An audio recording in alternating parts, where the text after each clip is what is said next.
গাজা সীমান্তের বিভিন্ন অংশে আবারও ইসরায়েলের সারি সারি যুদ্ধ ট্যাঙ্ক।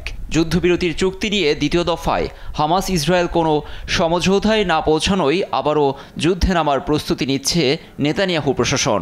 এতে আতঙ্কে যুদ্ধে জর্জরিত ফিলিস্তিনিরা।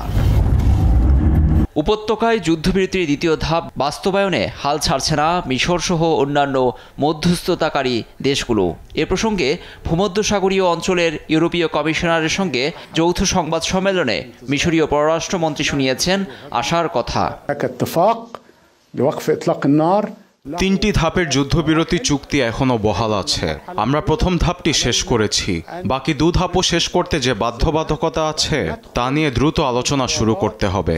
আমি ইউরোপীয় কমিশনারকে এ বিষয়ে অবহিত করেছি যে ফিলিস্তিনিরা কিভাবে তাদের ভূমিতে থাকতে পারে।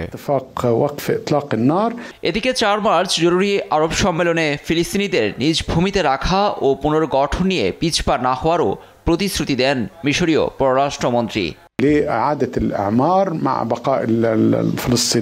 রোববার থেকে গাজায় বন্ধ রয়েছে ত্রাণ সহায়তার প্রবেশ। এতে রাফা সীমান্তে দেখা গেছে ত্রাণের সারি সারি ট্রাক। এসব সহায়তা না ঢুকলে গাজায় শীঘ্রই দেখা দেবে দুর্ভিক্ষ। কোনো কারণ ছাড়াই ত্রাণ ঢুকতে দেওয়া হচ্ছে না। আমাকে যুক্তিসঙ্গত কারণ দেখান যে কেন এই নিষেধাজ্ঞা দেওয়া হলো। ফিলিস্তিনিরা খাবারের অভাবে ধুঁকছে, সবাইকে তাদের পাশে দাঁড়ানোর প্রয়োজন।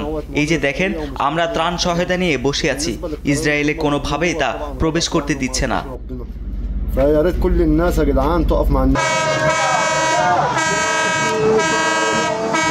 এদিকে হামাসের হাতে থাকা জিম্মি মুক্তির দাবিতে আবারও উত্তাল ইসরায়েলের তেল আবিব। রোববার প্রধানমন্ত্রী নেতানিয়াহুর বাড়ির সামনের সড়ক অবরুদ্ধ করে বিক্ষোভ করে শত শত মানুষ। নেতানিয়াহুকে অবিলম্বে হামাসের সঙ্গে চুক্তিতে পৌঁছানোর দাবি জানিয়ে স্লোগান দেন বিক্ষুব্ধরা। লুৎফর কবির, নিউজ ডেস্ক, দেশ টিভি।